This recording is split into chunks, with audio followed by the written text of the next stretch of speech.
From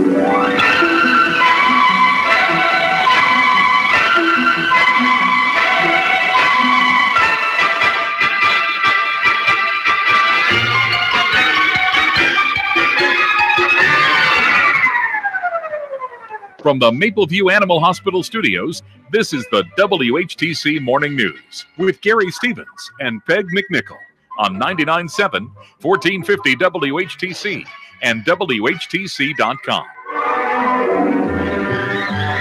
Welcome back to the WHTC Morning News for this Tuesday, July 21st.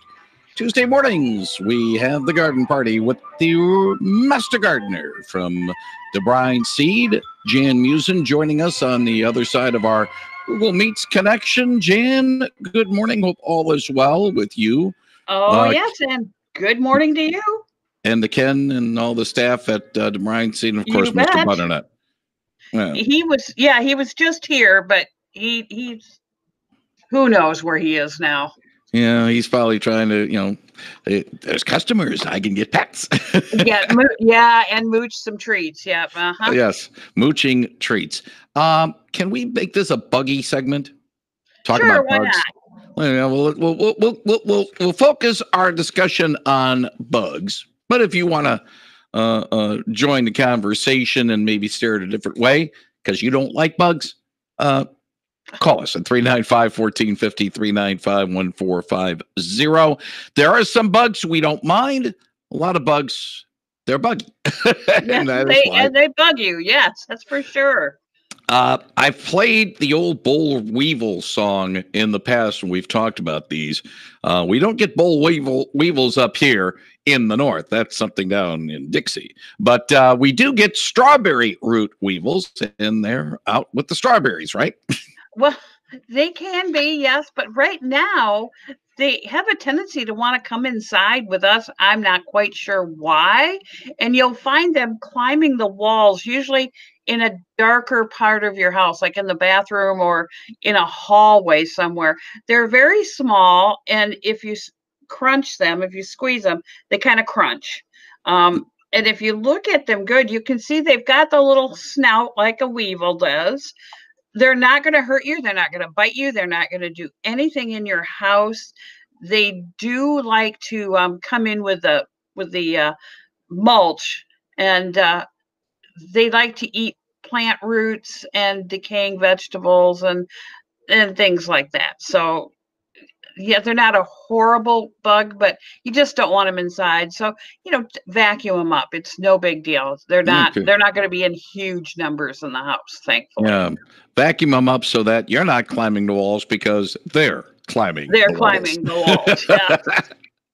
walls. Cicada Killers, they're out and about. Yes, and I had one guy that had 4 of them in his backyard, and he wanted to know how to kill them. No, this is our answer to those giant hornets in Oregon or Washington. These are the biggest wasps that Michigan has, and they can be 1.5 to 2 inches. So they're a good size wasp. They won't hurt you if you don't bug them.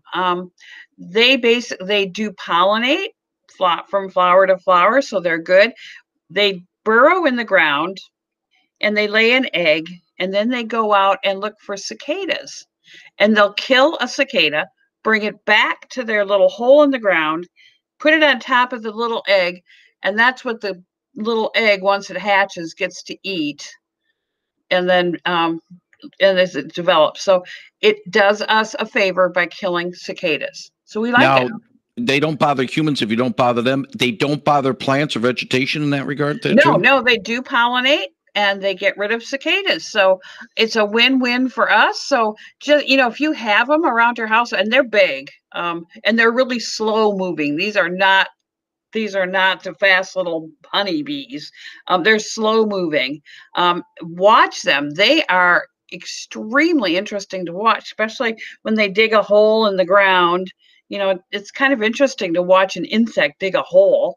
And so, yeah, watch them. Just take advantage of it. Get the kids out there and watch nature. Yes. 395-1450 if you have a question for the Master Gardener, Jan Meeuwsen of DeBruyn Seed. We're talking bugs in this segment of the garden party today. If you have raspberries or other soft fruit, watch for SWD. What does SWD stand for, and why do we have to watch for them? That is the spotted wing Drosophila, and we do have to watch out. It's a very small little fruit fly type thing. It's yellow with bright red eyes. It lays its eggs on your fruit as it's developing, like your raspberries or blueberries. So then when you bite into it, you'll see these little maggots waving at you inside the fruit. So you don't want that. There's many generations of these during the year. So we just don't want this to happen. Good morning. You're on the line with the Master Gardener, Jan Meeuwsen. Hi, Jan. Can you tell me, is there a botanical name for the moonflower? Oh, there is. And it eludes me right at the moment, but I will find it and say it on the air. How does that sound? That sounds good. And the second question of that would be, can you purchase that at a nursery if they have them, or do you need to kind of get it from a friend or something? We have seed for moonflowers here. You do? Oh, yeah. Well, that sounds wonderful, but I kind of would like to know that botanical name, too. So I'll listen, and thank you so much, Jan. You're welcome. Appreciate the call. 395-1450, 395-1450. It is Ipomea alba. Repeat it again, please. Ipomea alba. Ipomea is the family name. That's the morning glory type. And then alba meaning white. Okay. Oh, by the way, the star of the show just walked in the back behind you. So we always keep an eye on Mr. Butternut when we have these Google Meets, because we just don't know when Mr. Butternut wants to come in and start being the neutral spokescat. Yes. And, well, after all, the garden party, as well as the Yard and Garden segment, sponsored by DeBruyn Seed, Washington Elm in downtown Zeeland. And of course, that's where you can get Nutro and some other fun things for your pets. We talked about the SWD, watching out for raspberries or other soft fruit, but the garden could be eaten by some of these bugs that you have mentioned. Four-line plant bug, Colorado potato beetle, cucumber beetle, aphids, bean beetles, thrips.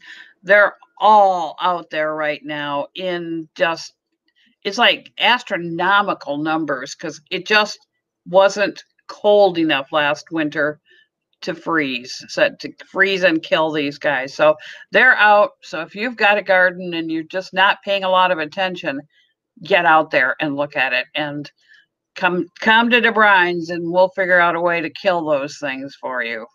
All right. I don't know whether or not this has ever happened in your long experience at DeBruyn. Somebody comes in and says, I need to get some of these things to take care of these bugs. And of course you say, what happened? Why do you have all these bugs?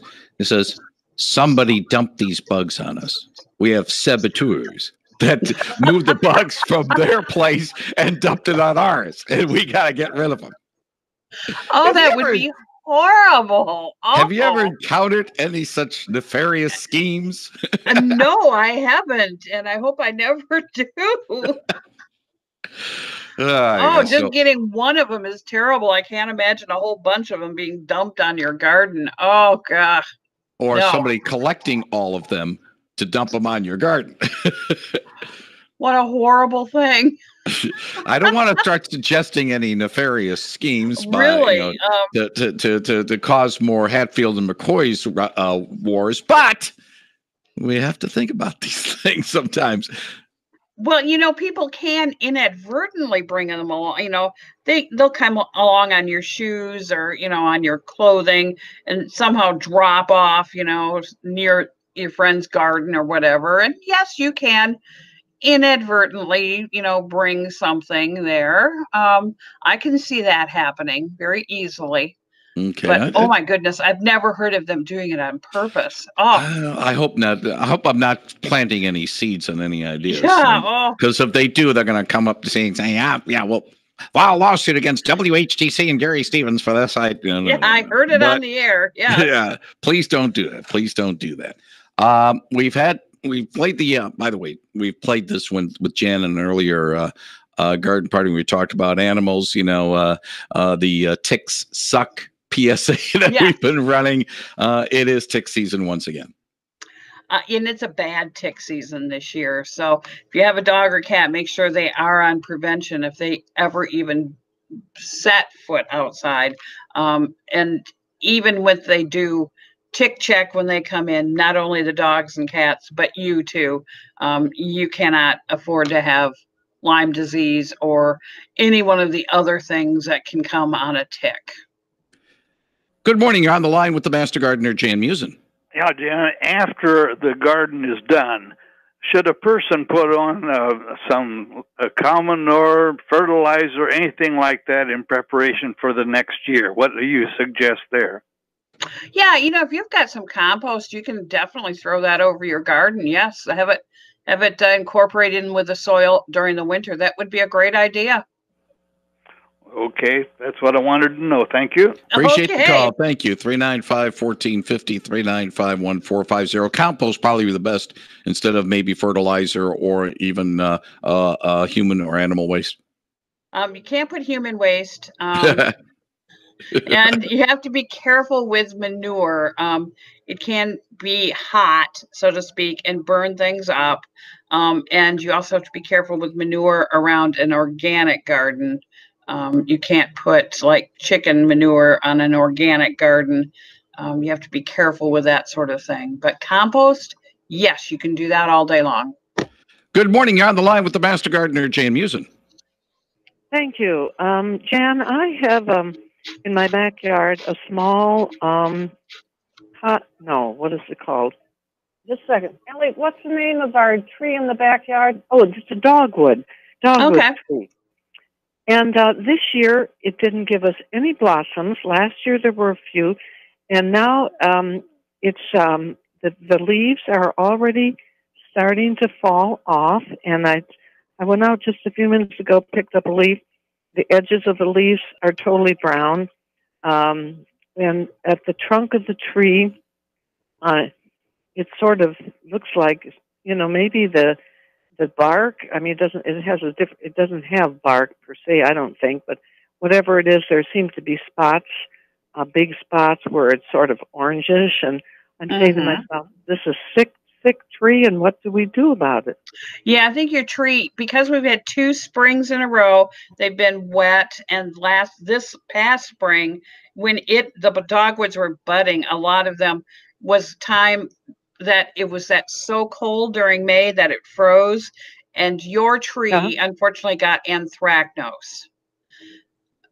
Dogwood, a great big maple would have no problem with it. Your little dogwood is going to have a problem with it. You're going to want to spray it with a fungicide. You can spray it right now. It's not going to correct any of the problems.